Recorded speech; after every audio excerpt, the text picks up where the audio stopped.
warahmatullahi wabarakatuh. Hai guys.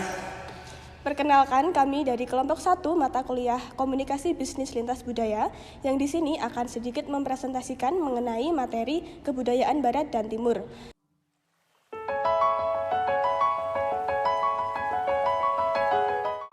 Di balik megahnya Candi Borobudur, di sebuah desa kecil bernama Wanurejo, berdiri sebuah ruang sunyi yang penuh warna, ide, dan kebebasan ekspresi.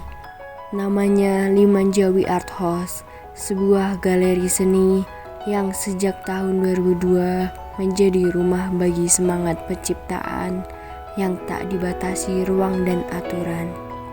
Tempat di mana bukan sekedar bangunan seluas 500 meter persegi. Limanjawi adalah tempat di mana individu merdeka untuk berbicara melalui bentuk, warna, dan gagasan. Adalah Umar Cusaini, seorang seniman dan penggerak budaya yang mendirikan galeri ini bukan semata untuk estetika, tetapi untuk kebebasan.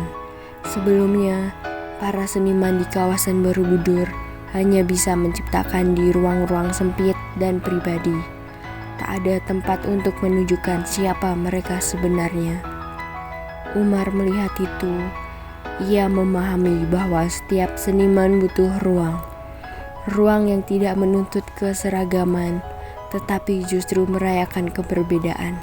Maka lahirlah Limanjawi, tempat di mana identitas individu mendapat panggung, tempat di mana lukisan tak lagi hanya hiasan, tapi pernyataan.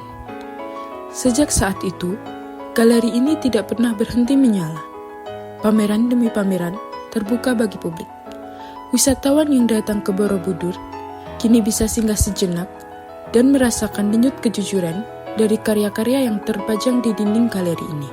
Setiap karya di Limanjawi menyuarakan cerita yang unik, karena disinilah individualisme dihargai, bahwa setiap seniman berhak menyuarakan dunianya sendiri. Menariknya, hampir semua agenda seni yang digelar di sini dibiayai sendiri oleh para senimannya. Mereka tidak bergantung pada sponsor, tidak juga pada lembaga. Mereka berkarya karena percaya bahwa ekspresi pribadi adalah hak dan kewajiban yang tak bisa ditawar.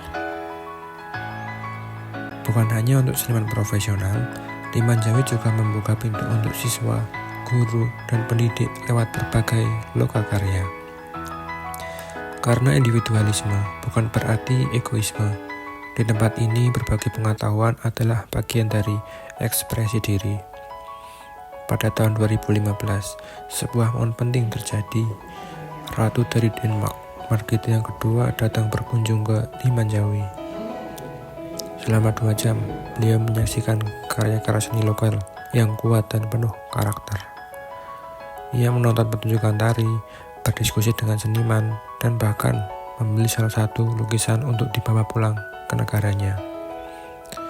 Kunjungan itu menjadi simbol bahwa suara personal seorang seniman lokal bisa menembus batas geografis, dari Borobudur ke Denmark, dari ruang sepi ke istana kerajaan. Disinilah letak kekuatan Limanjawi, memberikan ruang, lalu membiarkan seniman berjalan dengan langkahnya sendiri. Karena dalam dunia seni, kebebasan adalah segalanya. Inilah budaya individualistik yang melekat dalam filosofi Limanjawi, bahwa dalam kesendirian mencipta ada keberanian untuk menunjukkan jati diri. Dan dalam setiap sapuan kuas atau pahat batu, ada cerita personal yang tidak bisa diwakili siapapun. Di balik tenangnya desa Wanurejo, Limanjawi terus berdetak, menjadi ruang yang sunyi, tapi lantang, untuk semua yang berani menjadi diri sendiri.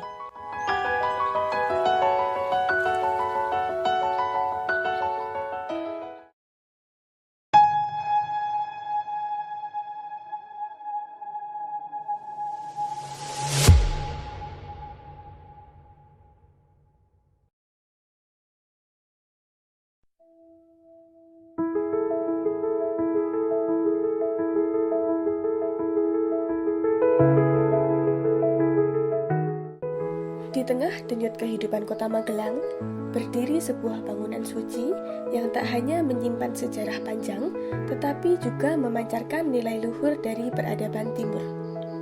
Kelenteng Leong Hokbyo yang berdiri sejak tahun 1864 merupakan simbol kekuatan spiritual dan budaya masyarakat Tionghoa.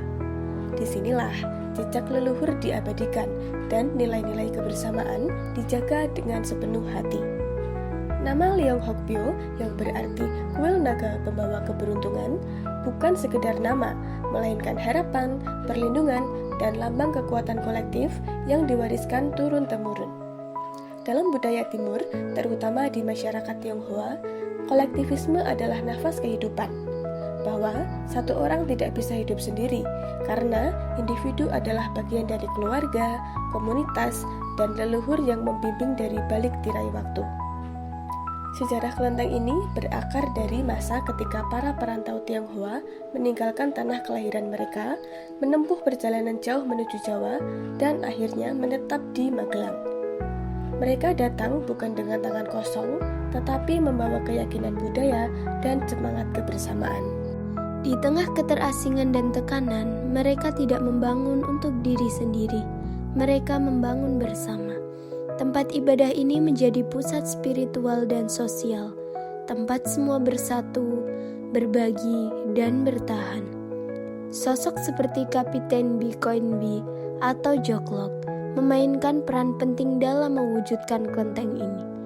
Ia tidak hanya seorang tokoh, tetapi pemimpin kolektif yang memprioritaskan kepentingan umat dan budaya di atas kepentingan pribadi. Hari ini, Kelenteng Leong Hokbyo telah menjadi TITD atau Tempat Ibadah Tridharma. Di dalamnya hidup berdampingan 3 ajaran luhur dari timur, Buddhaisme, Taoisme, dan Konghucu. Sebuah wujud nyata bahwa keberagaman bukan untuk dipertentangkan, tetapi untuk disatukan dalam harmoni.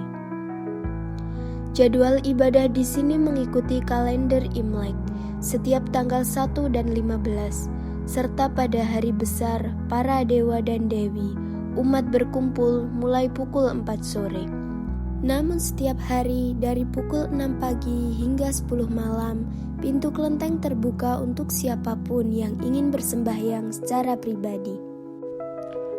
Tak peduli status, usia, atau asal, semua diterima dengan penuh rasa hormat. Karena dalam budaya kolektivisme timur, setiap orang adalah bagian dari satu keluarga besar spiritual.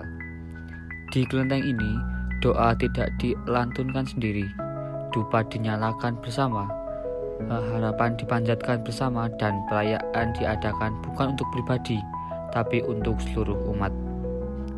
Segala hal dikelola bersama, dari perawatan, altar, persiapan upacara, hingga tata tertib persembahan. Tak ada yang bekerja sendiri, semua saling menguntungkan.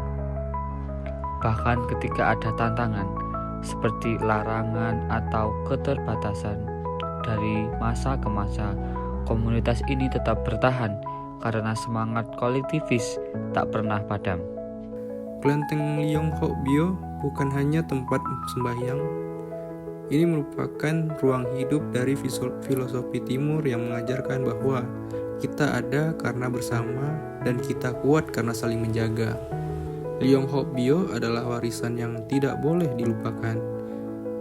Ia adalah suara masa lalu yang membimbing masa kini dan menuntun generasi mendatang untuk tidak melupakan akar bahwa kebersamaan adalah kekuatan utama dari peradaban timur.